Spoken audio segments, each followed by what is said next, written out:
3, 2, 1. Well, welcome back to our third virtual town hall meeting. It's Thursday, April 16th, 2020.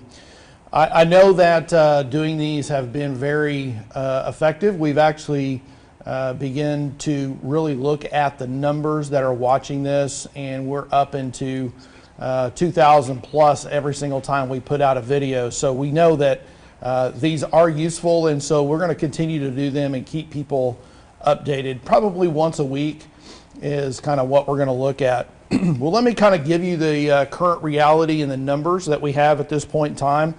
I want to tell you that COVID-19 continues to affect everyone's life. There's no question about that. I mean, I think we're in our 8th day of virtual learning, and we're really trying hard to make sure that we provide appropriate instruction for our students here in Muskogee. So let me kind of tell you, at this point in Oklahoma, we have 2,263 positive tests and 123 deaths here in Oklahoma. Muskogee County is up to 26 positive COVID people that have contracted COVID. So the peak is now expected to be around April 30th. So what we're saying here is at this point in time that it is really probably getting a little bit better throughout the state. You're seeing the governor, even the president, that are lifting a little bit of the stay-at-home orders, the sanctions, the quarantines, those kinds of things. So you're going to kind of see kind of the curve flatten a little bit. I think that is a positive thing and really a good thing for all of us here in the state of Oklahoma.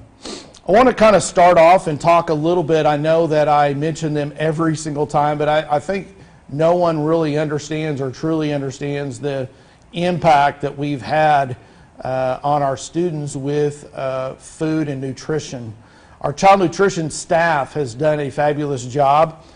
They continue to serve 2 meals a day, serving in the morning and serving in the afternoon, and really trying hard to make sure that we expand that as best we can.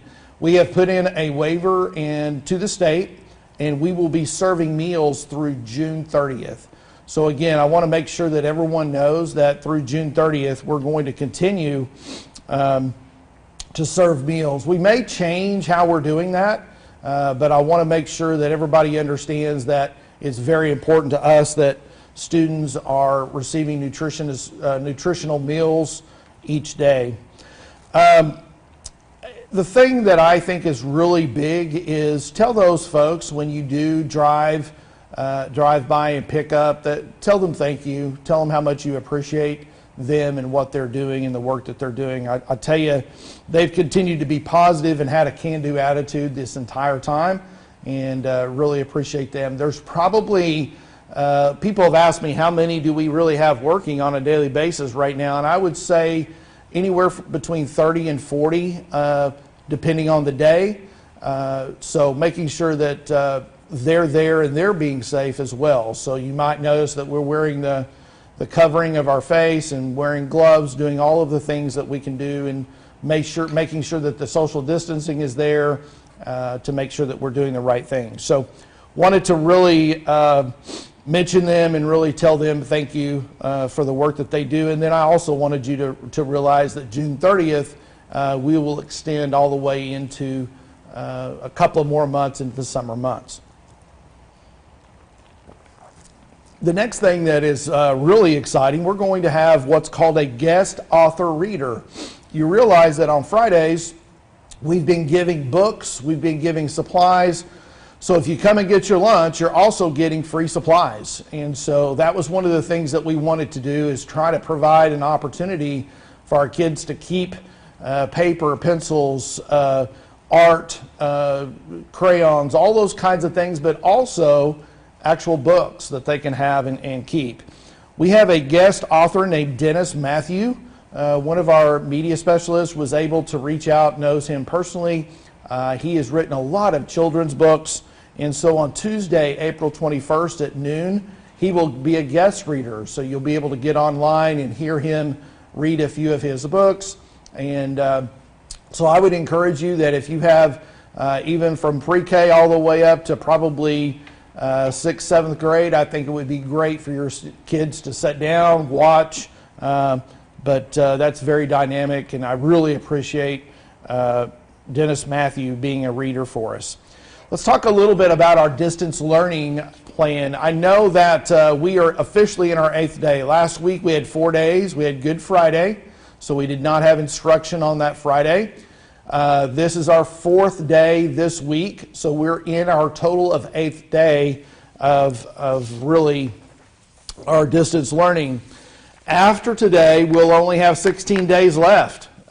So want to make sure that everybody understands that I know that nothing is perfect. And I want to make sure that you remember that we have to give grace. We have to understand that people calling you back, teachers calling you back, they do have office hours and they will get back in touch with you. But it's very, very important that we keep that communication open, we be flexible, and then that third thing is giving grace. What this summer looks like, I think a lot of people are asking me, okay, are we going to have summer school? The answer is yes. We're going to do summer school, but we're going to do it virtually. We're going to do the distance learning that we have done the last, few days. I guess it's 24 days that we've really put that together. So we'll continue into June and actually do summer school virtually as well. So wanted to make sure that people understand that that will be available to our students. I'm going to talk a little bit about what does our new normal look like. I know that it's going to be different, I think, into the future. I think I stated last time, I said, when we have 3 weeks of no new cases, then the all clear would be given. But I will tell you that even in that situation, we're still going to have what's called social distancing. I think we're still going to have to be very careful being in tight groups. So it's hard to imagine what that might look like. I'm hearing a lot of different conversations. So let me kind of tell you what I'm hearing, and this will help you maybe begin to grasp what the fall may look like. Let me ask you this. What do you think the fall looks like? I don't know. I mean, that's the thing that, will we start school on time? I can't tell you that right now. Do we start school later? Do we start school Labor Day? Do we start school sometime in October? The answer to all of those questions are, we're literally flying the plane as we build it. And I know that that is scary for a lot of people. It's very nerve-wracking for a lot of people, but I will tell you that right now the planning process is very hard to do because we're trying to be very safe and very thoughtful in the decision making that we're making. I talked about giving false hope last week. I think it's so important for everybody to understand that I'm being very careful not to provide hard numbers and facts of when we're going to do something. By this date, we're going to do this, or we're going to have graduation on this date. We're working behind the scenes to make all of those things potentially happen, but I'm very hesitant in giving those out because I don't want to give false hope. So other things that might be considered is students in the cafeteria. Think about how many students we feed in a cafeteria at one time. We have 100+ students in the cafeteria when we're eating. How are kids moving around in the hallways? Do we ring a bell and then everybody comes out to the hallway? We have literally hundreds of students moving around then. Do we have fall sports? Do we have people in the stands watching? We'll have a football game and have thousands of people at a football game. Do we have fans or no fans? Do we even play? So all of those things are being considered, being discussed.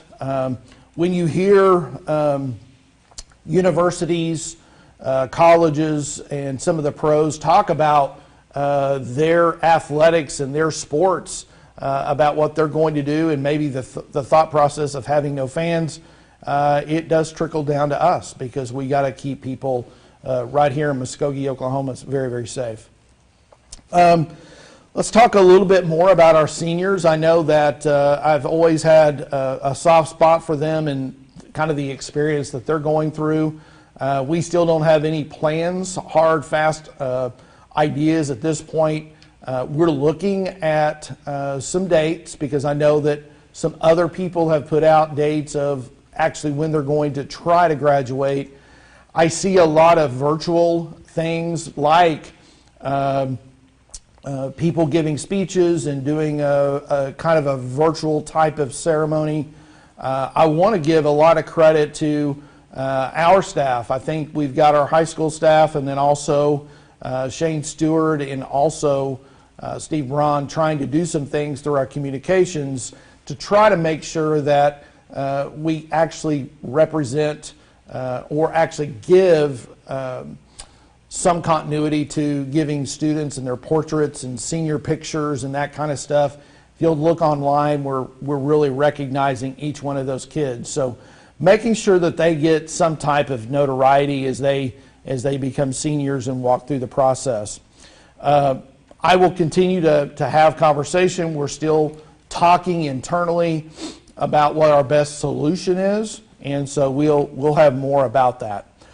The better part of my meeting today, I want to really talk a little bit about, last week I mentioned that we were going to try, in the event that we're planning for next year, which that is really what we do now anyway, is planning for the next school year.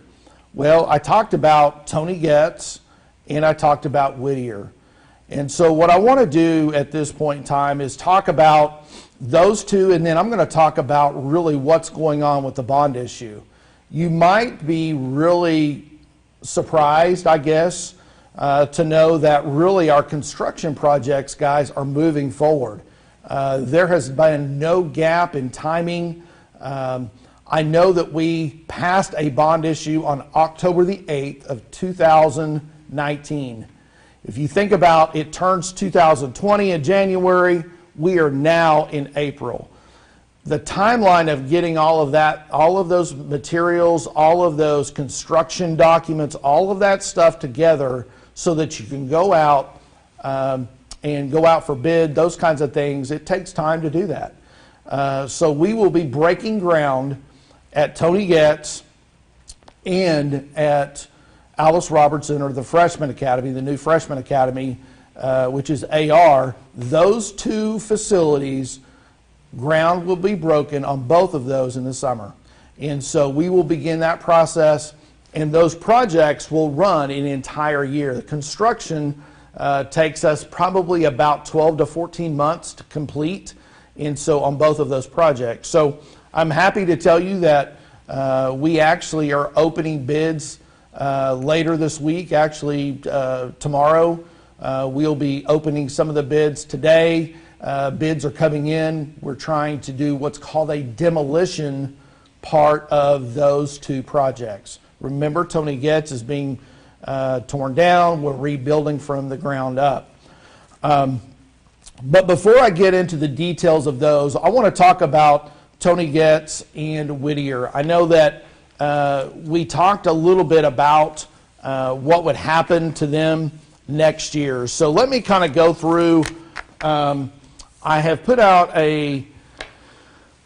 what you would call kind of a PowerPoint, or something that really kind of shows you each question, kind of an FAQ, or frequently asked questions on that facility. And I want to tell you this. A lot of the things that happen with Whittier, we had no control over that. And I'm very, very sorry that we've had to move those students and that staff, because I will tell you, any time that you have something like that happens, change is hard. We had to move those folks out of Whittier in a matter of about 2 days.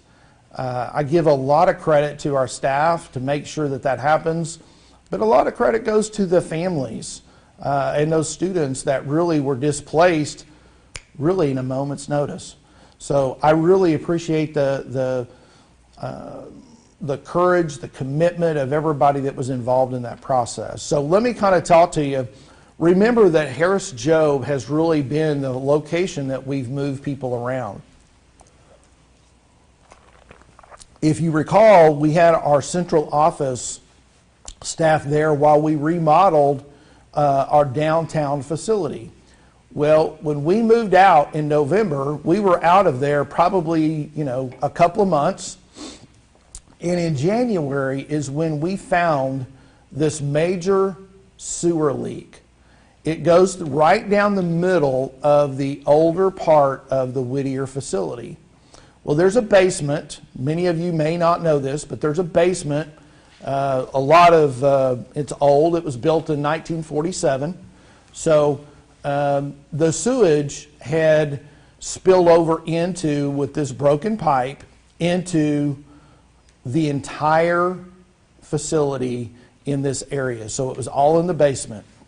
You might say, well, why didn't you just fix it and go back to work? Well, here's what we think's happened. I think over time there had been a lot of problems, and we had so much sewage in that area that it really, it took us a lot of work, pumps, all kinds of things. The city had to get involved, and we actually pumped all of that sewage and fixed that area pretty quickly. But what happened was the soil and everything down in that area was contaminated so badly that we would have to mitigate all of that and remove all of that. Well, it cost us $70,000 plus to get it fixed, and then we got a cost of over $500,000 to really tear all of that out and replace it. So as we began to evaluate, now all of this is going on, and we had to move everybody over to Harris Jobe, which is not perfect, because at that time, remember, we were already in the planning stages of tearing down Tony Getz and moving all of them over there for next school year. So that was what Harris Jobe was going to be used for, was Tony Getz, okay? But because we had this major issue and it was unsafe for people to be there, we picked them up in a 2-day period and moved them to Harris Jobe. Now I want to tell you, moving 311 students and moving, probably 20 to 30 staff members in that amount of time is almost impossible. And we made it possible by just everybody chipping in and everybody coming together and working together. What we did was, when they started in January over there, we actually bused all of the Whittier children over to Harris Jobe. And you may say, well, could parents take them? They could, but what we found at Harris Jobe is there's not great pickup and drop off for cars, for buses, for all of those kinds of things. It was a very small school site when it was open. So what we did was we encouraged all of the parents at Whittier, and they really rallied. They came together. We would have teachers and staff, and we actually bused everyone. So even if you were a car rider, what would happen is you would go in your car, you would go to Whittier in the morning, you would get on the bus, and you would be transported over to Harris Jobe, and then you came back in the afternoon, and your parents or whomever would pick you up in the afternoon. So in the event that we're going to have to do this, continue to do this next year. A lot of people have said, well, why wouldn't you not just move the Whittier students right back to Whittier? Well, the answer to that question is that it's not possible, because we're going to have to tear down a part of that building, leaving only 11 classrooms. So let's kind of go through these FAQs. I think that would be the most helpful thing. We're going to go to a full screen, and I'm going to go through each one and talk about it. And then at the end, what I'll do is answer some of the questions that we received on Facebook, we received through social media, okay? The first question says, where will Whittier elementary students and staff attend school for the 2021 school year? Well, Where they're going to go is basically, they're going to stay at Harris Job. We felt like that being at Harris Job and moving them and displacing them again was not the right thing to do. I know a lot of people say, well, you're going to redo some of Harris Job or redo some of Whittier. Why can't those Whittier parents go back or Whittier students go back? And part of that is displacing students twice in 1 year is just not the right thing to do. So we felt like that leaving them alone and leaving them where they're at and located, because not the whole school wouldn't go back. Okay, it wouldn't be kindergarten through the 5th grade all go back to Whittier. It would only be half of their classes because they only have 11 classrooms, because half of Whittier is being torn up or torn down. Okay. The next one is, where will Tony Getz Elementary students and staff be located for the 2021 school year? Tony Getz will be relocated. Half of them will be relocated to Whittier, because the classrooms that we have, the 11 that we're keeping, we're going to remodel those. So you're going to have kindergarten, 1st and 2nd grade that will be really located at Whittier, and then the 3rd, 4th, and 5th grade are going to be located at New Tech. Now, I know a lot of you may not even be familiar with New Tech. New Tech is that newer facility there by Alice Robertson. It was a math science classrooms. I believe there are 10 classrooms there, and it's like brand new. So really, the Tony Getz parents and staff and students are going to be, I think, very happy in those 2 locations, because Whittier's getting remodeled, those 11 classrooms, and then the 10 classrooms at New Tech are like brand new. The only caveat to that is a lot of people have said, well, they don't have a playground, they don't have, and you know what? For 1 year, we're going to have to really work with our staff, our PE teachers, all of those that are involved in that, to make sure that we can still provide a great opportunity. Don't forget that at New Tech, we're still going to have access to the gym. So we're going to be able to use the gymnasium for PE and also recess. We're going to be able to use the stadium, so a turf field and all of those, and the soccer goals.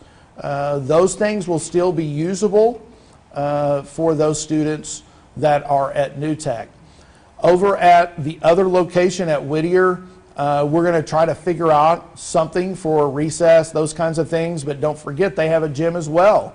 That gym will not be torn down, so it will be utilized as well. The next question. Why did the school district move the staff and students at Whittier Elementary to Harris Job? We've kind of talked about that. In January, we found a sewer leak, so it was the right thing to do to move them out of that location, because it was unsafe. And it was something that was unexpected. You might say, well, did you not inspect every one of the buildings before we did this bond issue? The answer to that is yes. But we had even more critical needs. That's why we tore down Tony Getz. That's why we're tearing down AR.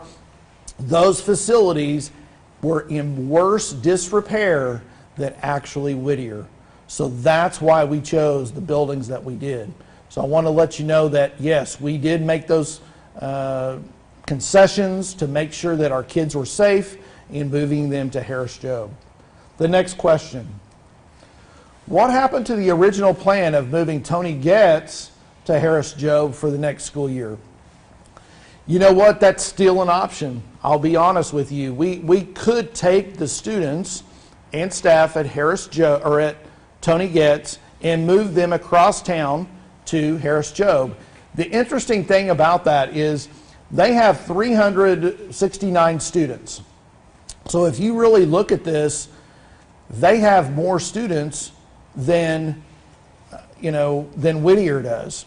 Because of that, we felt like in the small footprint of Harris Job and the reason for moving Whittier twice in 1 year, we felt like it's best for kids that Whittier would stay where they're at because they're moved once, and then Tony Getz would be moved once, and they would be going to half of Whittier and New Tech. It made more sense to us that we would only move those students one time and then move them back into their buildings the following year. Next question.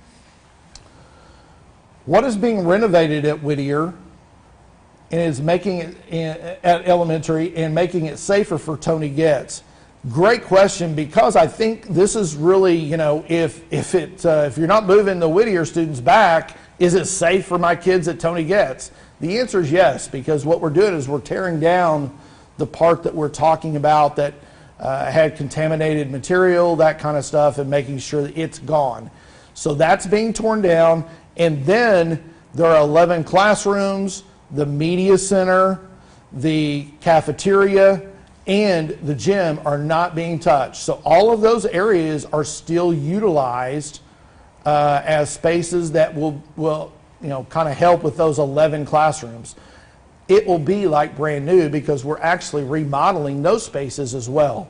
So really, Tony Getz is, even though they're split into 2 locations, they're actually going to have nice facilities both locations. The next slide. Why has there not been more opportunity for the community to have feedback before these decisions were made regarding Whittier and Tony Getz? What I find is so interesting is that coming into the district, I knew for sure that with building and tearing down facilities and building new ones, that there's a lot of conversation in a community that's got to be done. We have what's called a long-range planning committee. This is the only committee that the school board is really nominated members to be on that committee, and they are a recommending body to the board. This group helped create and develop the bond issue. In fact, all of the items that were on there, they were given data to make those decisions. Those decisions were not made by me or my staff. They were really made by this long-range planning committee. Well, the idea was that we would meet with them and that they would give us some recommendations on moving forward with some of these things that have happened with Whittier, where to move Tony Getz, all of those things.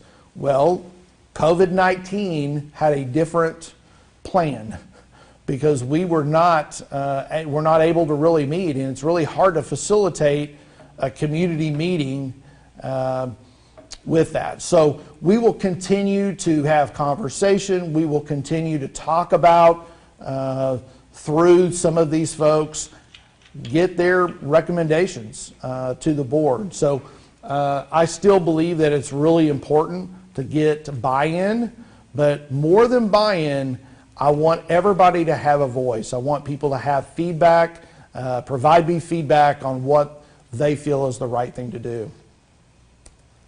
Next slide. This one talks about what will happen to Whittier Elementary students and staff after the 2021 school year. And what I would tell you is this. I think that is a long-range planning committee conversation that needs to be had. So I'm not going to sit here and tell you exactly because I don't know. I mean, I'm planning for the next 6 months, but long-term, I think this committee needs to get back together and really discuss what is the plan. We know that 11 classrooms are available and will be redone, but if we ever have to move all of the Whittier students back, we're going to have to add on to it, and there is no bond funds really at this point to do that. So we're looking at different options, and we'll provide this group with that information. The next slide talks about, or really shows you, the current floor plan of the really what Whittier looks like right now. You can kind of tell it was kind of built kind of in a square. So the middle of the building, and for those of you that are not familiar, their playground sits in the middle. I believe this building at one time was like a 3-story building. It was, I think the top floors were hit by a tornado years ago, and just the bottom level or the first floor remained. So all of these other facilities were built on in the 80s, and basically it became Whittier, this three-story structure that a lot of people knew it to be, became a one-story structure, and they built around it. So you can see that current floor plan there. The next slide tells you a little bit about what is the area that we're demolishing. That area in the red is basically an area that kind of shows you what is going to be demolished, but it is also the area that was built in 1947. It's still very old. It has a lot of work that needs to be done. And after we really looked at everything, it was the right thing to tear it down. So that is the decision that we've made, is to go ahead and move forward with that, tear it down, because the money that it would cost to kind of just get us back open, you know that it's going to be at least $500,000 just to eradicate all of the soil and all of those kinds of things. So I wanted to make sure that you understood kind of the area that's going to be torn down.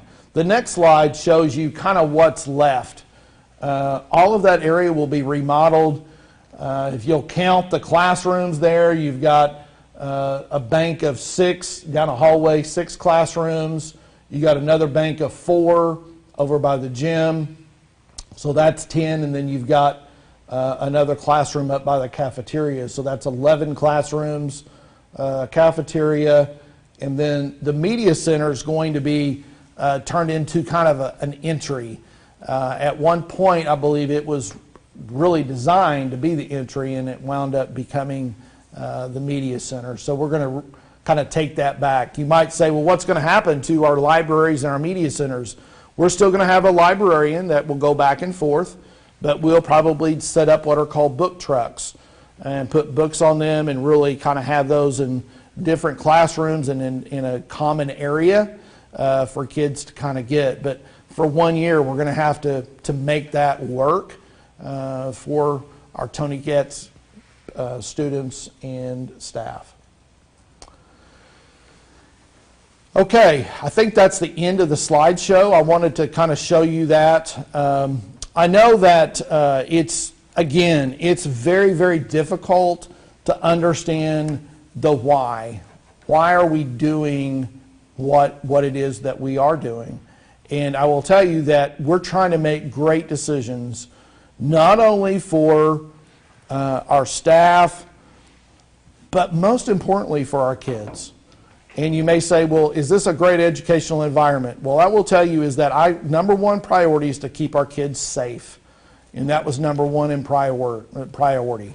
Number two is I got to provide an environment that is conducive to learning, and that we are trying to make sure that we do that.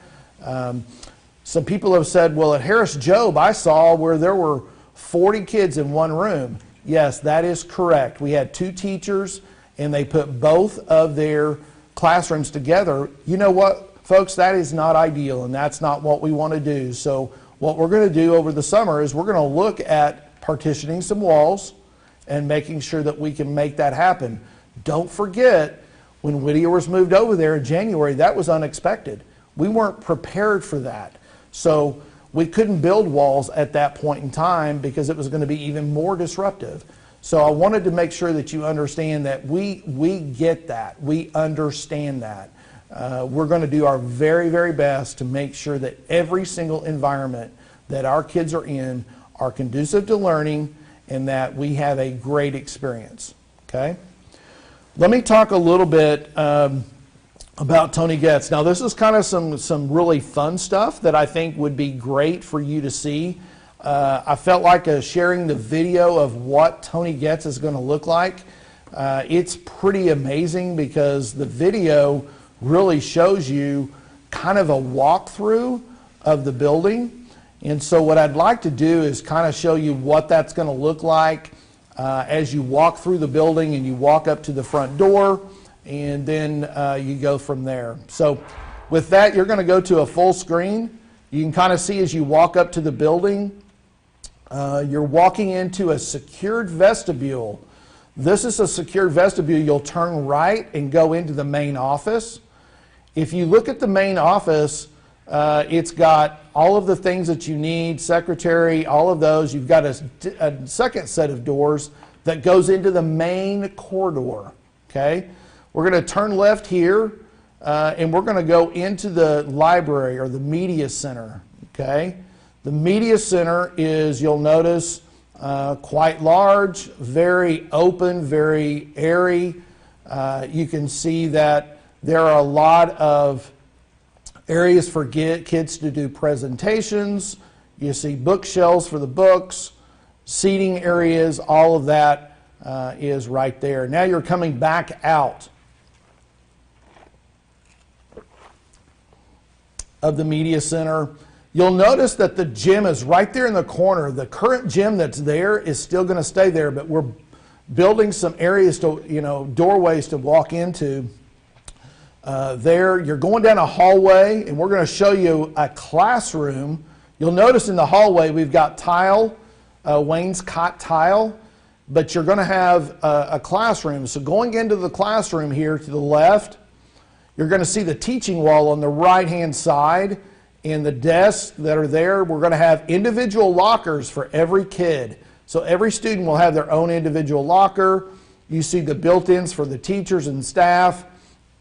And then coming back out to the hallway, coming down, we're going to have tile on the floor, beautiful, decor, really, open for all of the kids, and they will feel very good about themselves. So that building there is what Tony Getz will look like. I think a lot of folks will be very excited to see what that looks like. The next thing I want to share with you is really what we're going to do at Alice Robertson. I know that it's been one of those places that has really been important to a lot of people in this community. It is very hard for us to really kind of give you we don't have a video, but I'm going to show you some still shots of that. And so the first shot that you see here is basically the classroom. So you'll see a new classroom that's there, basically the desk, again, a teaching wall. This is kind of at the front. This is an interesting view. I want you to see as you walk in the ceiling, we're taking the center court of AR's old gym, that parquet floor, and we're cutting it out, and we're putting it on the ceiling. So we want to celebrate what's been at AR in the past. The next slide shows you kind of the main corridor. There's a wainscot tile, a lot of glass, very open, very airy. That is the grand hallway. This is the front. As you walk in, you're going to see this much like we did at Tony Getz. You're going to walk into that and see a front entry. So I don't think we saw the outside elevation. I believe the outside elevation is pretty close to the same as it's been. So we'll look at that next time we get on. But the outside elevation is really pretty. So I know that there may be questions about AR, there may be questions about Tony Getz, but those are the two projects that we're off and running with at this point in time, and really excited about all of those. Let me go to another fun project. I think this will be something that you'll really enjoy. We have at the high school, and these are just hot off the press. Remember, let me kind of back up and tell you, remember we were going to go across the street, and we were going to, across the Shawnee Bypass, we were going to buy the Staples building and the land all the way down to Country Club Road. So it would have been, I think, Caroline's Flowers, all of those, the old movie theater, the drive-in theater, all of that was going to be purchased. We had a hard time. We had 7 owners of those pieces of property. We could not get that done. So we immediately transferred and really made a pivot and said, you know, really everybody wanted our to really negotiate with Bacone and really tried to want to put all of those elements, I guess, at the other site over across the street. So we're able to purchase 20 acres on the Bacone property up top. So if you know where the baseball, the softball, and then they had a rodeo arena that was in the very back, all of that property is now part of Muskogee Public School. So very excited about having that. We went to closing pretty recently and basically closed on that land, and it is our property at this point in time. Up there on the top will be a new football field. G unit will become basically locker rooms, those kinds of things that will serve that facility. And then in the parking lot, we will basically have a what I would call a gym, okay? So it's the field house. So let's back up and we'll go to full screen and kind of share with you. The video or the picture you're seeing right here is really the end zone. It's looking from the football field into the end zone.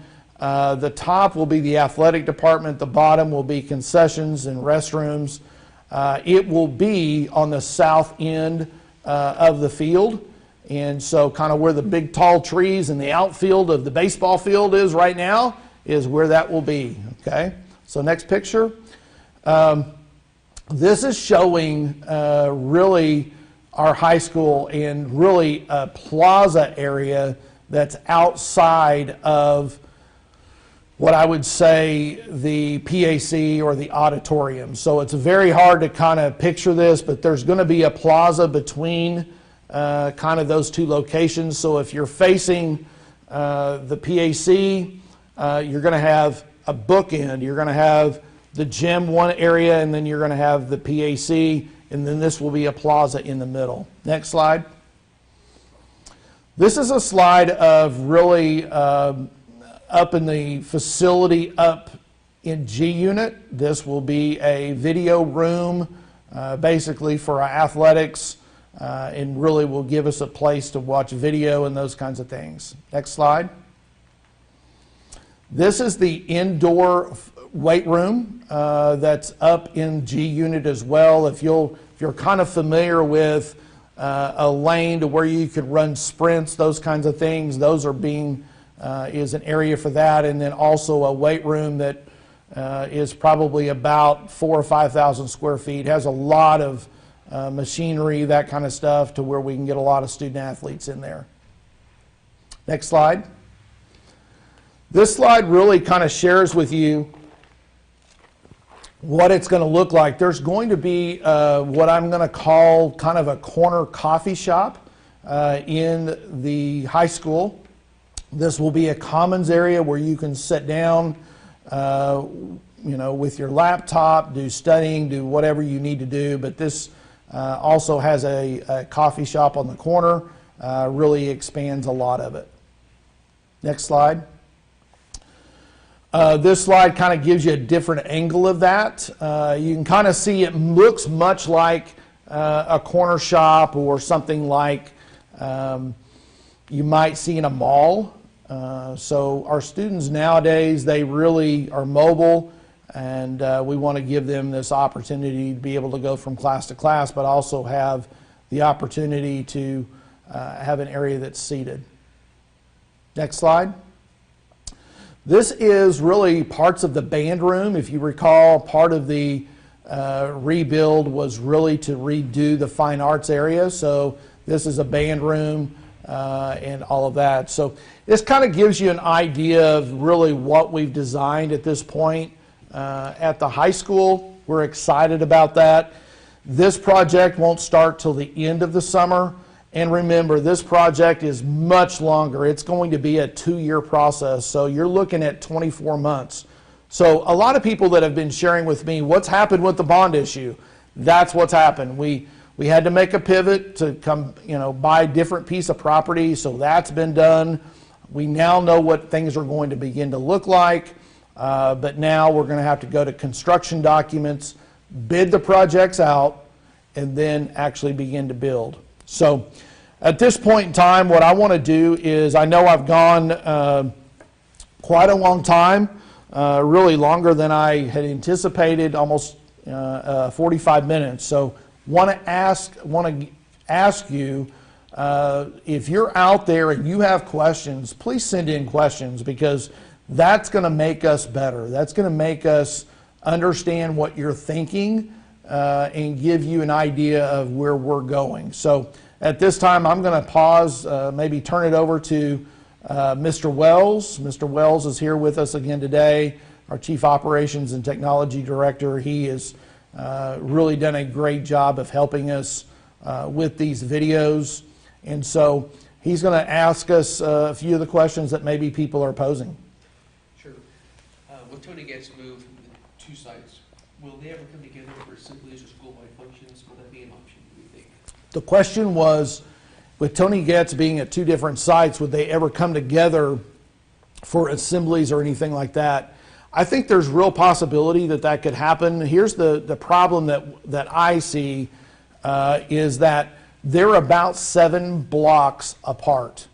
And so to move students from one place to the other, it would make a lot of sense for the elementary or the younger kids, for them to move. It would be very, very hard because we'd have to get on buses. But they could meet in the gymnasium at AR, because it's quite large, and all of those students could be in there. So we'll be talking with the principal.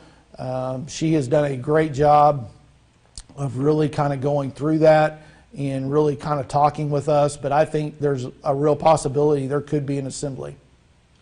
Good. Tony Getz staff, they will remain intact for this move, correct? Tony Getz staff will remain intact. The thing that is really tough is the auxiliary pieces. And what I mean by auxiliary staff is really those shared things, like obviously your principal, the counselor, the PE teacher, the librarian. All of those people are going to have to go back and forth, and so that's the only shared responsibility that you'll see. However, the teachers if you're teaching second grade at Tony Getz right now, you're still teaching second grade. You're just going to move from the Tony Getz, you're going to wind up moving over to Whittier if you're in second grade. If you're a 5th grade teacher at Tony Getz, you'd move to New Tech. So I think it's going to be an easy transition, but you got to realize we're trying to start demolition at the end of May at Tony Getz. So it is April 16th. If we start, May 16th or beyond that, we have materials, we have things we got to get out of those classrooms. So we're making those plans right now too. Do we have a date set for high school graduation, or is it even going to be an option to have a graduation-like event? We do not have a date at this point for high school graduation. We are really, at this point, going to begin the process of really identifying a date potentially. We're talking with the Civic Center, because I think that anything that we're going to do is going to be really, really hot. Even if you can imagine, even at 7 or 8 o'clock at night in the stadium, it's hot for people to be in the stadium. So we'll probably try to do something at the Civic Center. I'm looking at the end of July or the 1st of August, and we'll get that date out to everybody when we get that. Again, false hope. I don't want to set people up, because as soon as we make a date, well, what will happen is people will want to start making plans, flights for people and family to get here, that kind of stuff. So kind of holding on to when that date might be provided. I don't know, but we'll try to get back to people as soon as possible on that. Does the district have a date set for collection of school assets like books, computers, sports equipment, things like that? The question was, do we have a date set for to return everything like sports equipment, technology, books, all of those kinds of things that really are the check-in items that you have at the end of the year. Here's what I will tell you is that even though we have May 8th as our last day of instruction, our contract for our teachers, our teachers are going to wind up coming back on the 11th of May. So May 11th through the 15th is probably going to be when we do all of those things and really have a massive check-in. But that will give us a chance to have some of our staff available to receive a lot of those things. So May 11th through the 15th, we'll get back to you on specific dates. There may be some things before that we try to do, but kind of look to May 11th through the 15th for some of that. Maybe a couple of iterations of some questions for yearbooks and things like that. Contact your building principal to organize.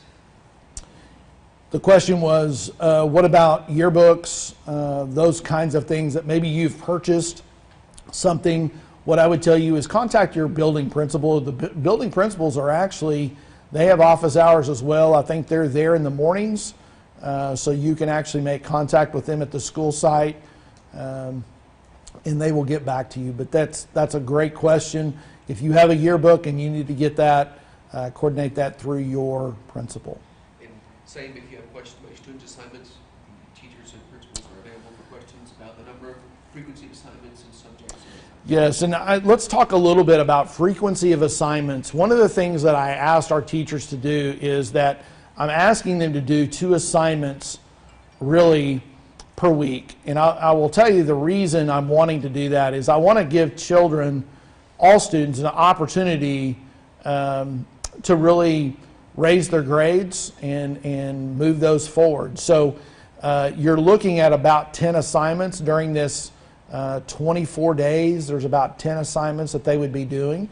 And so if you're having problems or issues, contact your teachers. And I will tell you, those of you, and I know this is happening, especially at the higher levels, students that are not getting on and doing their work, they need to be. Because I'm going to tell you that we're going to give incompletes to students that choose not to do some of this work. It is not appropriate to do nothing. And I want to reiterate that, and I'm talking to the students now. You cannot go home and not get on your Chromebook and not do your algebra homework and not do the assignments that your teacher has given to you. So if you're choosing to not do that work, expect that you're going to get an incomplete. You're going to get a chance to maybe do that work when you return, but I will tell you that this whole idea of freezing grades on March 12th, I'm struggling with that. I do not like that idea. I don't think it's the right thing. I don't want to hurt any student. If they're trying to do their work, that's one thing. But if you're not online and you're not doing your work, you need to have the expectation and understanding that you will receive an incomplete from our teachers. That really concludes all the questions. We have several shout-outs and kudos. Just big shout-out to all the teachers and support staff making this possible. Overall, a very positive experience and what an opportunity to grow. What Mr. Wells is saying is there's a lot of shout-outs to our teachers and our staff and appreciative of our support staff and all the things that they've done. And I want to say the same thing. I'm really appreciative of our staff. I know, folks, that it is very hard because it's much easier to sit at home and be what I call an armchair quarterback. But I'm going to tell you, we are doing the very best that we can with the information that we have. We're trying to really promote distance learning in a very positive way. And I want to say that our teachers have done a fabulous job. They literally went home over spring break and in 2 weeks have had to figure out distance learning and making sure that students have what they need. So I really want to say thank you to them. But more so than that, I want to say thank you to the parents because I know it's hard. I know that you're struggling to keep your kids engaged and busy, those kinds of things, but stay strong. We will all get through this. And we'll be on the other side of this before we know it. This will be something that we'll write about in our history books. But I think it's very important that we all stay strong and we all stay the course. Social distancing is still intact. We need to continue to do that. Stay home. Stay home. If you don't have to get out, it's the very best thing for you to do is to stay home. Thank you for tuning in. We'll be back next week, next Thursday. We'll try to do these again, like I said, every week. I think it's very positive. I think it's very informative for you, but also for us. It gives us feedback on where we are and what we're doing. Stay safe, and talk to you next week.